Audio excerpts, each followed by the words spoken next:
My name's Dan Haile. I'm Texas A&M class of 1996. I got a Bachelor of Science in Agribusiness and a Bachelor of Business Administration in Accounting. For 10 years, I worked for various other companies before becoming an entrepreneur.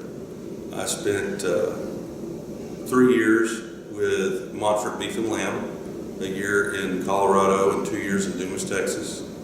I spent a year at a sign manufacturing plant in Abilene, learning quite a bit of interesting manufacturing, accounting, and policies there. I spent 2 years as a financial analyst for an insurance agency in Fort Worth, and I spent 4 years as an accounting manager for an oil and gas company in Wichita Falls. At that part, my brother and I co-founded Texas Pride Fuels, which we've been operating for the last 12 and a half years. The experiences at Texas A&M, it's a little bit difficult to put my finger on just one, because I got a world-class education here. Things that I learned 25 years ago, I'm still using today. And we had some great times while we were here at Texas A&M. I had a large group of friends, and we studied hard, and we worked hard, and we also played hard. So I really value those memories from here. But I have a group of 9 other friends that we've stayed together for 25 years now. And I value those guys a tremendous amount. They keep me grounded, and they bring me up, and we all work together to make each other better men and better Aggies. And so I value those guys a lot. So I would have to say at the top of the list would be the friends that I made here, followed closely by that world-class education that has served me so well over the years. You have to enjoy challenges and problem solving a lot.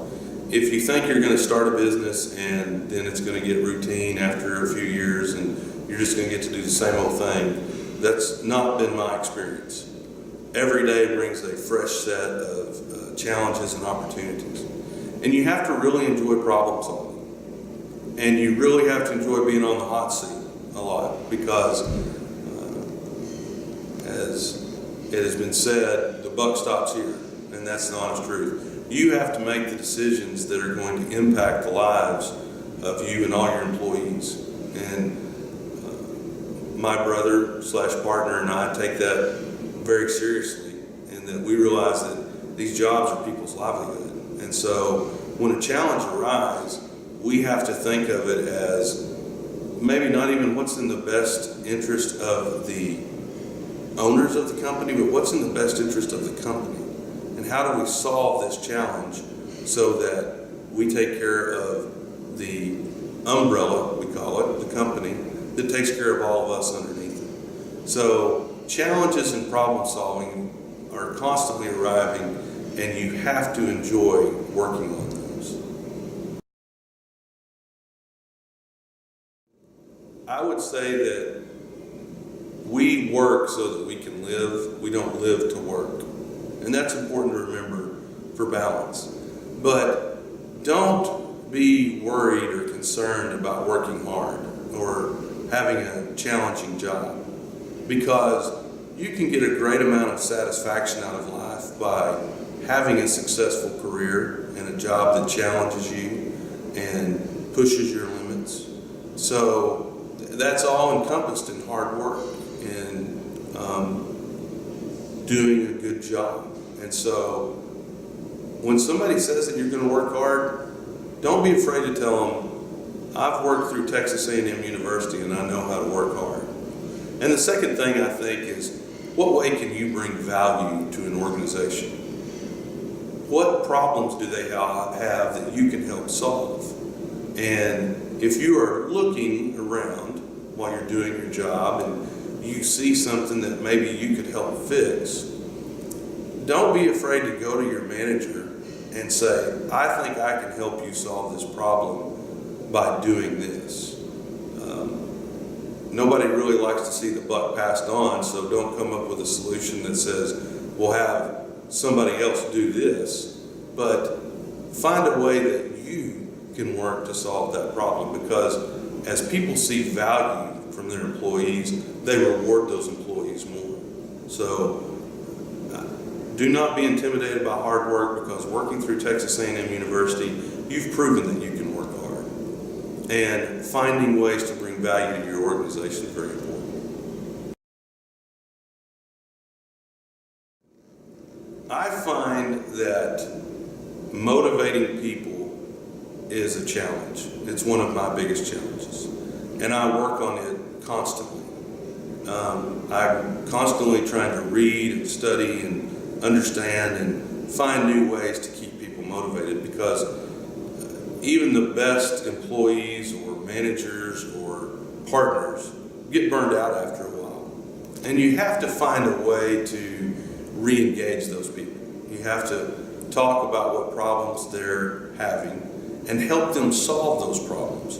Don't just be a shoulder to cry on, which is what they need sometimes, but help them find a way to overcome this challenge so that they can go back to enjoying their work and being productive. And being able to set up that communication with people so that you can talk about honestly what the problems are and how to solve them, that's always been a challenge to me, because people are scared to tell their boss, I'm not happy with this, or I don't like this. And so you kind of have to be creative in the way you have those conversations. And then people are all differently motivated. You know, some people are just, I want to make as much money as I can, and I'm not interested in hearing about a good job done or those kind of things. But I would think that most people like making good money, but they really enjoy hearing their boss come and sit down in their office and say, I'm really proud of the way that you did this job. I'm really proud of what you accomplished here. So I think communicating with employees and motivating them is a great challenge. My proudest accomplishment, it's a little tough question, but we started Texas Pride Fuels with just 2 trucks and 4 employees, and we have grown that company to a very large size in 3 different states that we operate. And so I think we've started small and we've grown properly.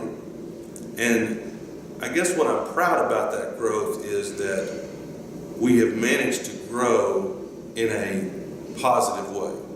We have not ever looked at bankruptcy or trying to skim on our meals or anything like that. And that goes back to your integrity as a person. You have to want to be the company that is secure and grounded and solid for your employees, because they're counting on you. But at the same time, you have to be able to grow. You need to be able to grow.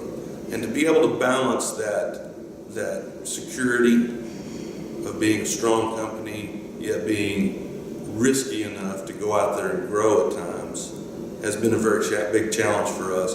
And I'm proud of the way my brother, who's the co-founder and president of the company, and I have been able to tackle those challenges. I'm proud of that.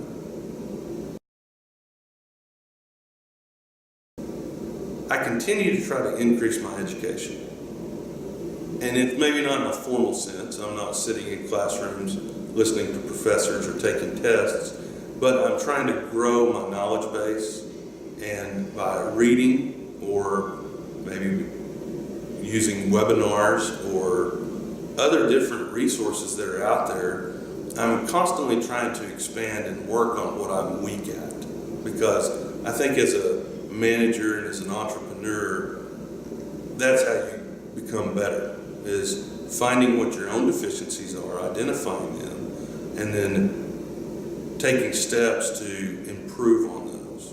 So I try to be a lifelong learner as much as I can. That's difficult with the day-to-day challenges of a family and a business, but being a lifelong learner is very, very valuable, and that is what has helped me grow as a manager and as an owner. Well, I I would just like to say I feel extremely privileged to be inducted into the Timm Honor Registry. When you see the other people that have been inducted into this registry and how incredibly successful they are, it makes me feel favored and blessed, and like the selection committee was very generous to include me in this group.